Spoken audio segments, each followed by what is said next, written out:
Okay. So next त्याचा third problem असेल, म्हणजे 3 इन्सुलेटेड डिस्कसाठी असलेला थर्ड प्रॉब्लेम. प्रॉब्लेम मी तुम्हाला सांगतोय. Each line of 3 phase is suspended by the string of 3 similar insulators.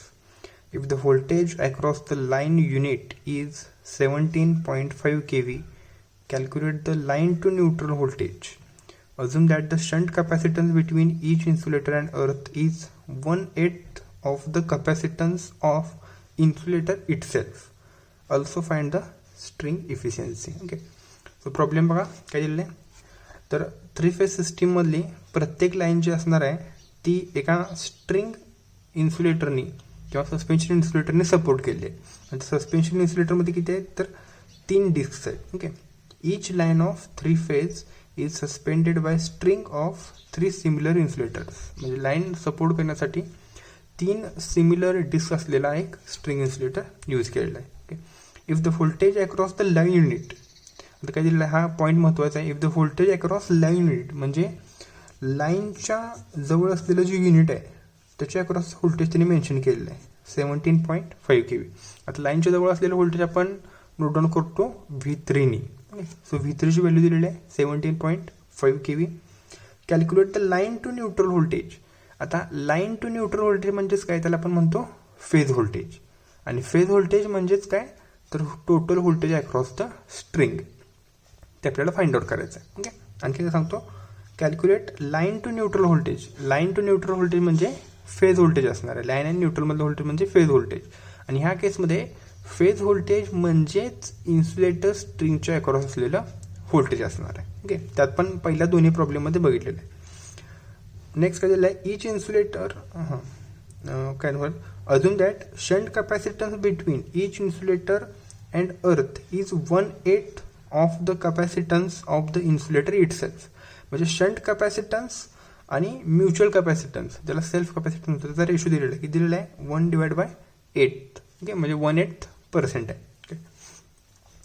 आणि दिलेलं आहे आणि त्यांनी स्ट्रिंग एफिशियन्सी फाइंड आउट करायला सांगितलेली आहे. ओके. सो प्रॉब्लेमवर आपण गिवन डेटा जो आहे तो नोट डाऊन करून घेऊया. Given data, line unit voltage म्हणजे युनिट जे लाईनच्या अगदी जवळ आहे त्याच्या अक्रॉसचं व्होल्टेज म्हणजे V3 दिलेलं आहे 17.5 kV. Next shunt capacitance to self capacitance, त्याला आपण म्युच्युअल कॅपॅसिटन्स मध्ये दिलेलं आहे. इथे मेन्शन केलं आहे shunt capacitance to the insulator itself म्हणजे self capacitance. So shunt capacitance to the self capacitance म्हणजेच म्युच्युअल कॅपॅसिटन्स तो रेशो दिलेला आहे. तो दिलेला आहे that is shunt capacitance to the mutual म्हणजेच सेल्फ कॅपॅसिटन्स. तो आपण डिनोट करतो K ने आणि तो रेशो त्यांनी दिलेला आहे 1/8. ओके.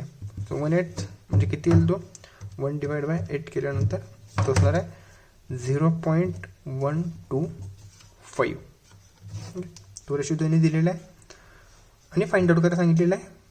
तर लाईन टू न्यूट्रल व्होल्टेज आणि string efficiency. Okay. So to find first दिलेला आहे लाईन टू न्यूट्रल व्होल्टेज.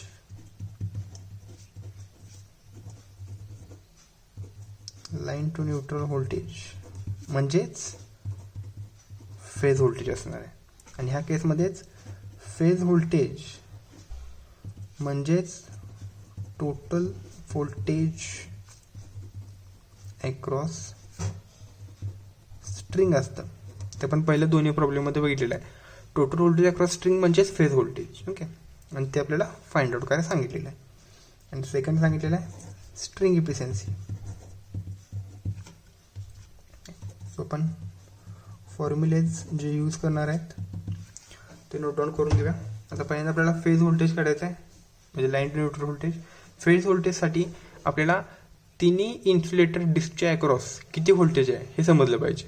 आणि त्या तिन्ही इन्सुलेटर डिस्कच्या अक्रॉस व्होल्टेजची ॲडिशन केली की मग आपल्याला टोटल स्ट्रिंगच्या अक्रॉस व्होल्टेज मिळतील. त्यालाच आपण फेज व्होल्टेज असं म्हणणार आहे. ओके. सो आपण फर्स्ट पॉईंट फाइंड आउट करतोय. त्यामध्ये आपण पहिल्यांदा फाइंड आउट करणार आहे V1. आणखी सांगतोय V फेज पाहिजे म्हणजे स्ट्रिंगच्या अक्रॉसचं व्होल्टेज. आणि स्ट्रिंगच्या अक्रॉसचं व्होल्टेज म्हणजेच त्या तिन्ही डिस्कच्या अक्रॉसच्या व्होल्टेजची ॲडिशन. एक व्होल्टेज त्याने दिलेलंच आहे, फक्त आपल्याला टॉप आणि मिडलला जे डिस्क आहेत त्या दोघांचं व्होल्टेज फाइंड आउट करायचं आहे आणि मग ह्या दिकांची ॲडिशन करायची, मग टोटल स्ट्रिंगचं व्होल्टेज मिळणार आणि तेच आपलं फेज व्होल्टेज असणार आहे. So we have V1 is equals to V divide by 1 plus K 3 plus K. आता ह्याच्यामध्ये आपल्याला V1ची जी व्हॅल्यू आहे ती माहीत नाही आहे. फॉर्म्युलामध्ये आता आपल्याला V म्हणजे टोटल व्होल्टेज माहीत नाही किती आहे ते, आणि तेच आपल्याला तर फाइंड आउट करायचं आहे. सो आपण काय करूया, हा जो फॉर्म्युला आहे हा आहे असं आपण ठेवूया आणि सेम ह्याच्या कालचे जे प्रॉब्लेम्स आहे फॉर्म्युले आहेत त्याचा यूज करून आपण पुढच्या व्हॅल्यूज फाइंड आउट करून घेऊया. सो नेक्स्ट आपला सेकंड फॉर्म्युला आहे V2चा. V2 फॉर्म्युला आहे V2 is equals to V1 into bracket 1 plus K. आता याच्यामध्ये पण V1ची व्हॅल्यू माहीत नाही आहे, ती व्हॅल्यू आपण वरून फाइंड आउट करणार होतो. याच्यामध्ये फक्त K ची व्हॅल्यू आहे. सो आपण K ची व्हॅल्यू सबस्टिट्यूट केली तर आपल्याला इक्वेशन जे मिळेल ते असं असेल 1 प्लस K ची व्हॅल्यू आहे 0.125. सो आपल्याला मिळेल 1 प्लस 125 म्हणजे 1.125 V1 ही म्हणजे आपल्याला V2 ची व्हॅल्यू. ओके, सिमिलरली V3चं इक्वेशन लिहून घ्या. V3चं इक्वेशन काय आहे, V3 is equals to V1 into bracket 1 plus K into bracket 1 plus 3K. हे मी इरेज करतो.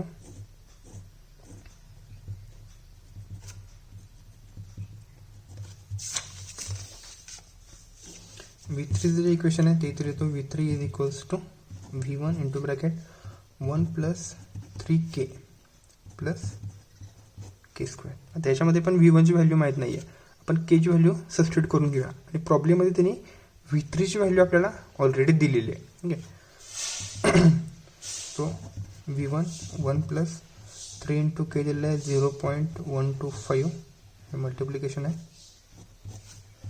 Plus 0.125 whole square bracket complete. V1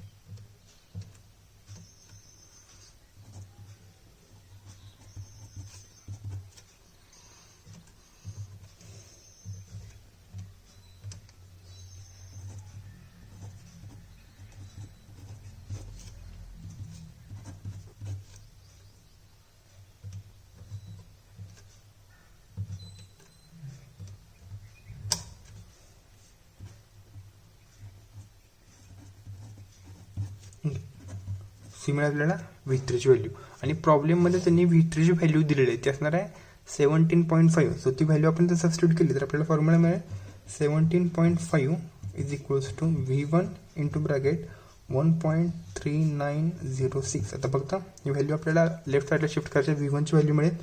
so V1 आपल्याला मिळेल 17.5 divide by 1.3906 that will be equals to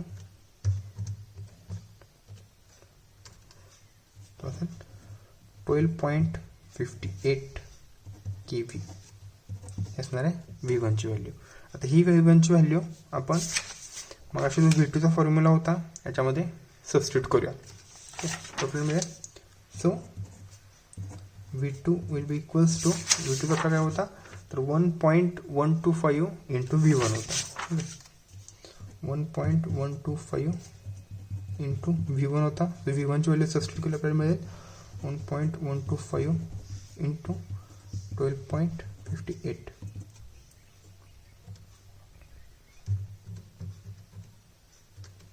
असेल 14.15 kV असेल V2ची value. Okay, so V1 मिळाला आहे, V2 मिळाला आहे, V3 त्यांनी ऑलरेडी दिलेला आहे. ओके, सो आपण स्ट्रिंगच्या अक्रॉसचं टोटल व्होल्टेज आता फाइंड आउट करणार. टोटल व्होल्टेज अक्रॉस स्ट्रिंग आणि तेच व्होल्टेज म्हणजेच फेज व्होल्टेज असणार आहे V phase. That will be equals to V phase equals to V1 plus V2 plus V3.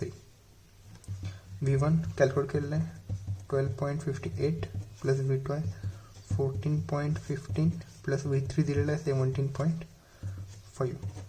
सगळ्यांची ॲडिशन केली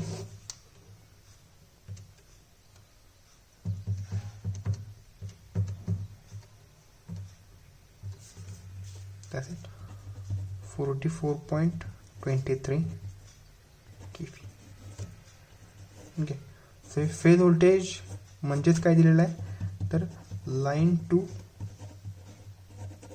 न्यूट्रल व्होल्टेज. कारण लाईन टू न्यूट्रल म्हणजेच फेज असणार आहे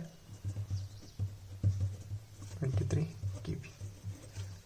आपला फर्स्ट पॉईंट जो आहे तो होतो लाईन टू न्यूट्रल व्होल्टेज म्हणजेच फेज व्होल्टेज कॅल्क्युलेट करायला सांगितलेला. तर सेकंड पॉईंट तो असणार आहे स्ट्रिंग इफिशियन्सी.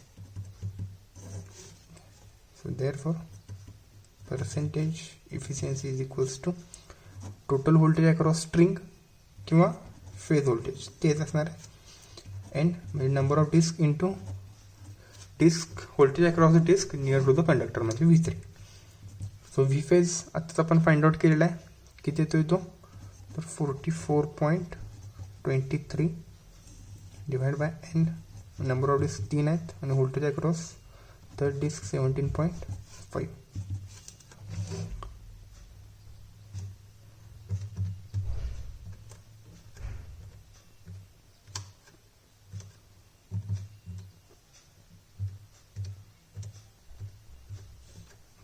तो असेल इंटू 100.